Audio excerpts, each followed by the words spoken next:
Dear friends, we are in the era of a holistic care approach. Even though with the advent of modern medications, we know how to overcome the CRM complications. But all these things, the glucose control is the centricity of that. Any type of diabetes, madam, maybe type 2 diabetes or type 1 diabetes. For this, in the management of type 2 diabetes, we need an essential compound which acts at the level of mitochondria, because mitochondria is an important organ which plays an important role in secretory part, resistance part, and also to some extent on the suppressing on the hepatic glucose part.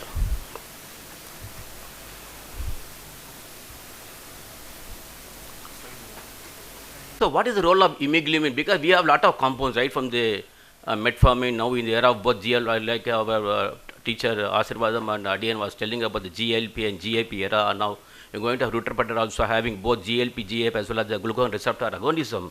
So with this, how this molecule plays an important role in the management of type 2 diabetes and also to prevent the complications. That is very important. So you know that diabetes is a global burden. This data shows by the NCD risk data. The emerging diabetes prevalence across the globe is there, because in India we are younger at prevalence and also younger at complications. We have the inspector data clearly shows that we have high secretory problem, high resistance problem. We have combined both.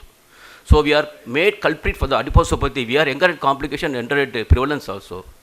So if you see the alarming message here, what they found out right from the year of 1990 to till now 2022, almost only 50% of the Indian population having the proper diabetes control, and they are taking the medication appropriately, and left behind by 50% almost is exceeding the China. So this is an alarming message. So the thing should be the early diagnosis, early screening, early appropriate treatment is the protocol in our diabetes management to prevent the complications. So triumvirate hypothesis, we know that in our school days we are studying about the diabetes prevalence mainly by the beta cell function and contributing by the insulin resistance and also to some extent the hepatic glucose output. So this is triumvirate hypothesis. Now in the era of ominous octet, we have multiple components and we are in the era of deadly dozen also. We need a certain molecule acts on these three levels of multiple pathogenesis that should be addressed properly in our diabetes dermatotorium. Once again, we will recap the importance of mitochondria. See, mitochondria is the important component of the cell organelle. This is a central play of the cellular energy metabolism. That is very, very important. Why is mitochondria I am talking here? Because mitochondria, whenever you ingest food, carbohydrate or fat or protein, this should be converted into ATP. After the exposure of the ATP only, this ATP will bind to the potassium channel, and there are possibilities of calcium influx and producing the insulin from the granules, from the packed granules. So here what they told that the important functions of mitochondria is the ATP production, one of the important function. Thus endogenous ROS is very, very important, because endogenous ROS plays an important role on altering the mitochondrial biogenesis by having the different mechanism of factors. See, the mitochondria have the multiple layers. They have matrix.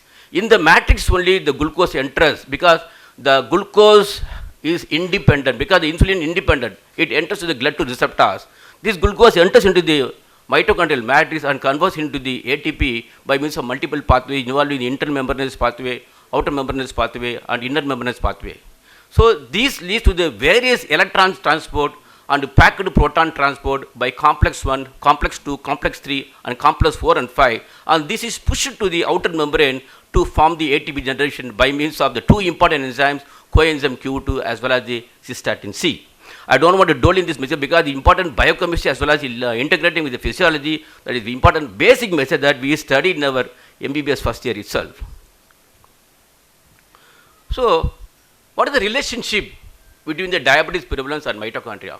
So insulin resistance is one of the major components of the pathophysiology, the core defect, and also insulin secretory also is important pathophysiology with the reduced hepatic glucose output. So we need a compound addressing all the three categories. So this is contributed by all the three factors, because environmental factor, genetic factor, obesity factor, glucotoxicity, lipotoxicity, which may contribute for the metabolic dysregulation and dysfunction that will lead to endogenous ROS production and lipid accumulation, because once again their glucose is accumulated more, the increased energy intake decrease the energy expenditure will lead to the alteration in the myocardial biogenesis that will lead to the mitochondrial biogenesis that will lead to mitochondrial dysregulation going for the reduced function of beta cells, reduced secretory component in the down-regulating the insulin signaling into the periphery, including the skeletal muscles as well as adipose tissue, and thereby contributing for the decreased protection of hepatic glucose output. So this molecule addresses all the important three categories, and this is the plethora of all the available drug we are writing in our day-to-day in clinical practice. You know that target tissue you have primary effects, class of medication. At the level of adipose tissue, muscles, pancreas, kidney, liver, intestine, we have multiple compounds, but we need the essential compound which addresses all the important core defects in the diabetes, especially the three components, only secretory part as well as the resistance part, and improving the insulin sensitivity and to some extent on suppressing the hepatic glucose output. This is a molecule we want to address because mitochondrial dysregulation or mitochondrial dysfunction is important central core in the pathophysiological original pathognomic factor producing the uncontrolled diabetes and going for diabetic deterioration and beta cell apoptosis and so on and so forth. So we want to protect the beta cells, and also we want to increase the insulin secretion, and also we want to improve the insulin sensitivity, and thereby it disposes the glucose to the periphery, including skeletal muscle as well as the adipose tissue. Now we have hemoglobin. Hemoglobin is one molecule, acts on the mitochondria.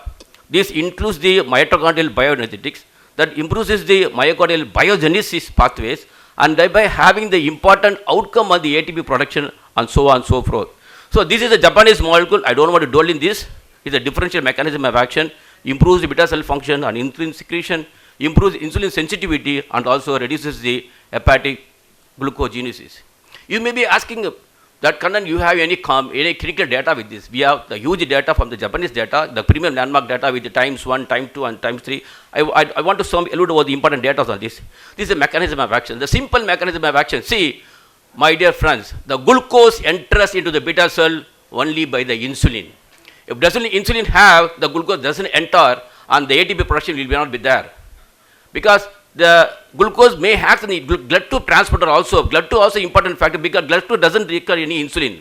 If there is deficient mitochondrial function, the ATP production will be disturbed.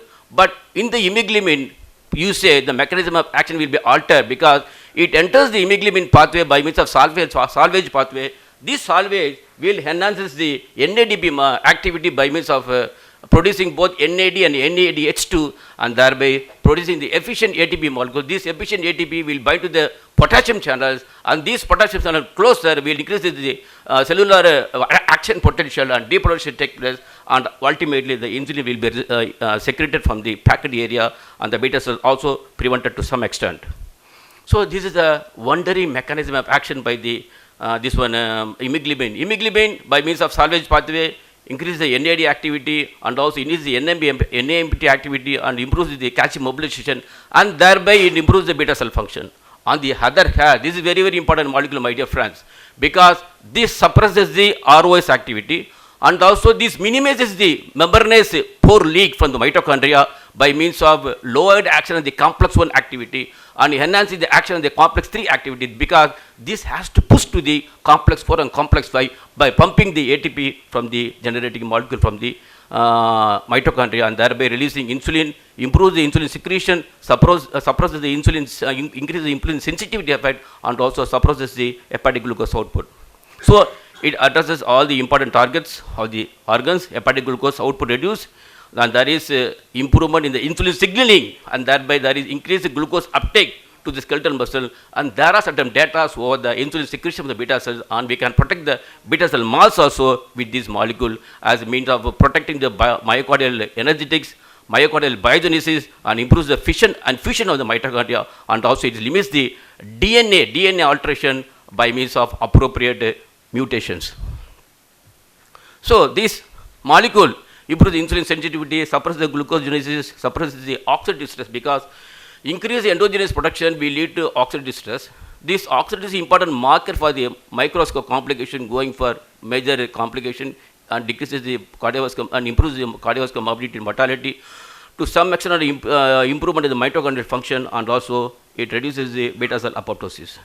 This is effective data showing the both index, insulinogenic index as well as the insulin sensitivity index. This shows it has both the property of improved insulin secretion and also there is improved insulin sensitivity and comparing with the placebo by significant of p-value by means of 0.025%. How they found? They have three compounds here. We need 500 milligram or we need any 1500 milligram or 1 gram. They found that with this and comparing with the placebo, this 1000 milligram have the effective dosage for the type 2 diabetic patient, the human subjects, that having the good response regarding insulin secretion and also there is decrease in the GI tolerability also. Therefore, 1000 milligram BD will be a needle dosage in clinical practice. Japanese data, times 1 data, times 2 data and times 3 data. See, now we come to the times 1 data. Times 1 data, nothing but this molecule compares the monotherapy in the type 2 diabetic patients over the period of 24 weeks. What they found out, hemoglobin improves HbA1c by more than 0.87% on comparing with the placebo. That is very, very effective. Once again, the times 2 data on the multiple components, the combination therapy as the monotherapy also, they found out at the end of the duration of 52 weeks, they are able to find out around between something 0.7 to 0.8% reduction of HbA1c on comparing with the placebo. That was found in the times 2 data. And times 3 data is one of the important data on comparing with the insulin. So hemoglobin and comparing with the placebo, the top up of insulin, it has the huge benefit at the level of 36 weeks and 48 weeks, having the reduction of HbA1c by between 0.64% with 36 weeks and also 0.4% with more than for 52 weeks. So this is the data on paper produced last year in ADA 2024 by Bharat Sapu from Indore. They found, this is a team of our North Indian guys, and they found out that hemoglobin potential is treating type 2 diabetes, glycemic control showing promising in addressing various diabetes-related complications and the main pathophysiology of diabetes. Research studies such as hemoglobin ability to modulate function and reduce the ROS. ROS reduction plays an important role in vascular inflammation, myocardial protection, as well as the brain protection, and thereby having the huge benefit for the patient to bring down the morbidity and mortality to improve the quality of life. You may ask me, Kannan, you have Japanese data. Do you have any Indian data? Yes, we have Indian data. We have Indian Times. One of the part of the study is a privilege by almost presented around 150 patients for the ZS people to produce this data. So Indian Times is the real world retrospective data, real world data, clinical data by more than 8,300 patients, 191 centers all over India of the 3 months duration with the baseline HbA1c between 7 to 7.9. This is a study, this is a big prescription pattern is that one prescription pattern is more than 60% with the dual therapy and monotherapy with 24% patients and also the multiple compounds along with the hemoglobin by more than 16%. The primary endpoint accessing with the control of HbA1c, fasting sugar, prandial sugar, and also how these molecules as individually will be benefited with the given SUs, the biguanides, the depot inhibitors, the HUD inhibitors, how the molecule benefited with the individually and comparing with the hemoglobin and comparing with the placebo also. See, this is the outcome. This is the baseline characteristics. HbA1c between 8 to 9 and fasting sugar between somewhere around 160 to 170 and prandial sugar somewhere around 230 to 250. This is a primary outcome they evaluate. In general, HbA1c was reduced by 1.2% and fasting sugar by 29% and prandial sugar by 62%. This is the overall data given by HbA1c by 1.12% and fasting sugar by 21.41% and PPG by 62.6141%. That means shows it addresses both the insulin secretory defect as well as the resistant defect, and almost, if you see this population, almost 45% of patients achieved the HbA1c less than 7 at the end of the study by more than 3 months.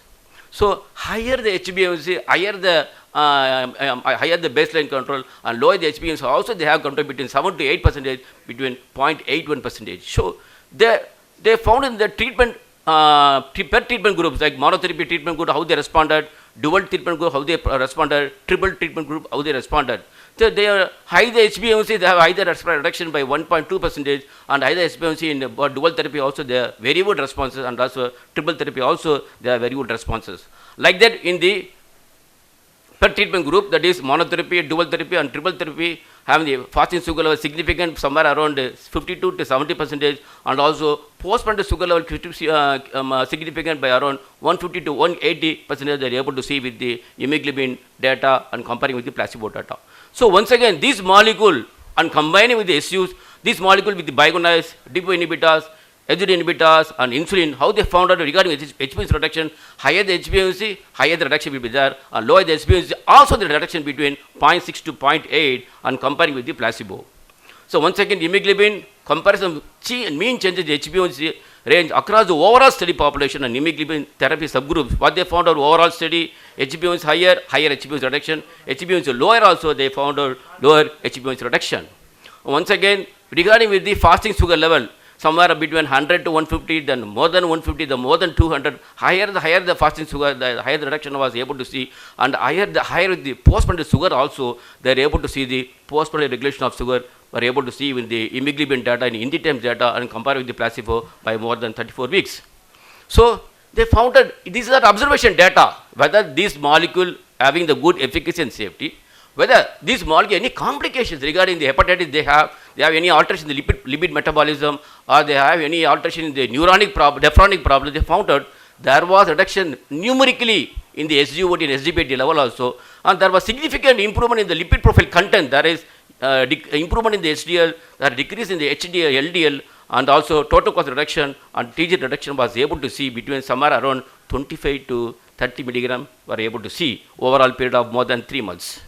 So there is improvement in the renal parameters, lipid profile, as well as the kidney profile also they able to say. So what the message learned from this thing, efficacy wise, safety wise, very good work, they are able to see durability also, and also metabolic memory they are able to address, and there are some problem regarding the GI disturbances that is seen in all the compounds, including the nausea and vomiting also with higher doses and comparing with the lower doses. So to sum up in the times, is a study objective is evaluate the effectiveness and safety of hemoglobin with 1 gram BID in our Indian type 2 diabetic populations, and study design is real world data, effective real world data, the real retrospective data in 199 sites for more than 8,000 patients. The key finding was able to see that HbA1c by 1.12% and FBG by 29 milligram and PPG by 62 milligram. The safety profile was able to see with kidney profile, a lipid profile as well as renal profile, and prescription patterns was able to see. So monotherapy they are able to see 27% and dual therapy 60% with the hemoglobin, and also the multiple anti-diabetic therapy by 16%. So dear friend, to sum up, type 2 diabetes is a widespread disease affecting more than 318 million people. Currently there are two challenges, main two challenges in Indian type 2 diabetic patients. We have high adipose tissue, we have low insulin secretion, we have high insulin resistance. They want to address, this is the molecule to address in our clinical practice our type 2 diabetic patient. Beta cell function is a crucial thing because we want to improve the beta cell function, protect the beta cell mass, and also we want to have the wide beta cell durability. Resistance we want to decrease and improve the insulin sensitivity both in skeletal muscle, adipose tissue, and also in the brain area also. So we need very good molecule. Hemoglobin is one of the molecule having at the level of mitochondria, refabricates the mitochondria, repolishes the mitochondria, and improves the dysfunction of the mitochondria. That is very important message. So currently OIDs doesn't address the mitochondrial level. It has only one phase. This is the only molecule that addresses all the phases, important core defects of diabetes at the level of mitochondria. Therefore, this molecule has considered as being the mitochondrial modulators. Hemoglobin simultaneously address all the three organs of diabetes, namely the pancreas, liver, and muscles. All the three very important core target organs in type 2 diabetes to prevent the complication. So hemoglobin has been shown to have a positive impact on skeletal muscle glucose uptake, hepatic glucose production suppression, and also to improve the beta cell function, secretion, and reducing the beta cell apoptosis by means of reducing the endogenous reactive oxygen species. Hemoglobin demonstrated good efficacy and safety across all the trial models. They have the efficacy of reduction of HbA1c by more than 1.2%. Now, in our clinical setup for Indian type 2 diabetic patients, this is highly affordable, available, and appropriate. Is unique outcome and unique this one mechanism benefits of action, and thereby we can reduce the complication, both macroscopic microscopic complication, and also we can give the good effective lifestyle, and also we can improve the quality of life of the patient. Thank you very much for giving the great opportunity. Thank you very much.